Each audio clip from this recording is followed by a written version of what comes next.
হ্যাঁ বন্ধুরা, তোমাদের কাছে আবার একটা বড় ব্লগ নিয়ে চলে এলাম। তো সাইডে যদি কোনো আওয়াজ হয়ে থাকে কিছু মনে করো না, পাশে না অনেক আওয়াজ হচ্ছে। আমার যেহেতু কোনো মাইক নেই, আমি এমনি ভিডিও এডিট করি ফোনে।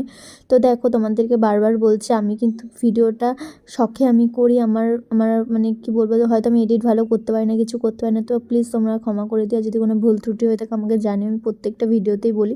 তো আমি ডেলি লাইফে যেগুলো আমি করি সেগুলো তোমাদের শেয়ার করে। তো সকালবেলা উঠে আগে বাসি ঘরে একবার ঝাড় দিয়েছি, বর যখন বেরিয়েছে তখন একবার ঝাড় দিয়ে আমি শুয়ে পড়েছিলাম, যেহেতু রাতে ঠিকঠাক ঘুম হয় না।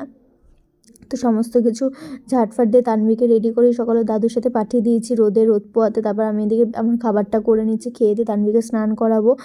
তো অনেক কাজ থাকে সংসারে, সব কিছু আমি করি মোটামুটি। আমি বসে থাকি না, আমার সংসারের কাজ করতে ভালোই লাগে।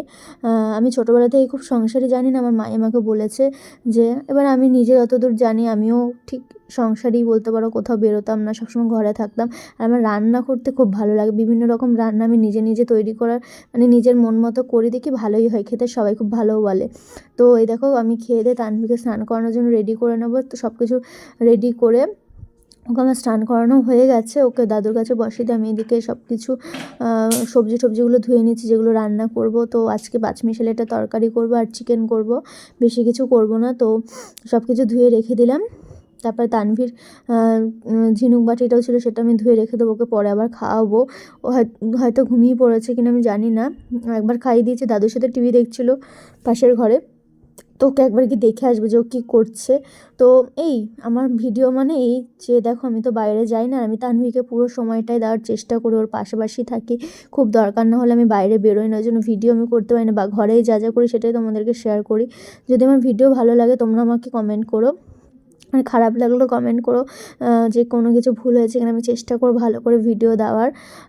এই ঘরের ভিতরেই যা করি সেটাই তোমাদেরকে শেয়ার করে। যারা ছোট বাচ্চা তারা জানো যে একটা মার বাইরে বেরোনো পসিবল হয় না ঘর থেকে। আর আমি শুধু যে তানভীকে দেখি তা না, আমি সব কিছু সামলানোর চেষ্টা করি, যেহেতু আমি একটা মাত্র বৌমা।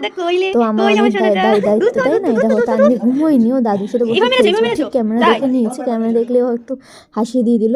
এই যে মাংসের জন্য আমি সব মশলা করে নিলাম রান্নাঘরে এসে, তারপরে স্নান করব। তো আজকে মাংস টাংস খেয়ে একটা ভালো ঘুম দিয়েছি। আর আমি চিকেন খেতে খুব ভালোবাসি। তো আর ভিডিও করতে পারিনি, শরীরটা খুব ক্লান্ত হয়ে গেছিলো। তারপর এই যে চা বানিয়ে নিলাম। চা বানাতে বানাতে তা আমার শ্বশুর শাশুড়ি একটু বাইরে বেরিয়েছিল, এই যে তানভী তাদের কোলে রয়েছে, শ্বশুর শাশুড়ির কোলে। ওকে নিয়ে ঘোরাঘুরি করছে, থাকছে না, চিৎকার করছে, মা কোথায়, মনে হয় মা কোথায়, হয়তো বলতে পারে না, মনে মনে খুঁজছে।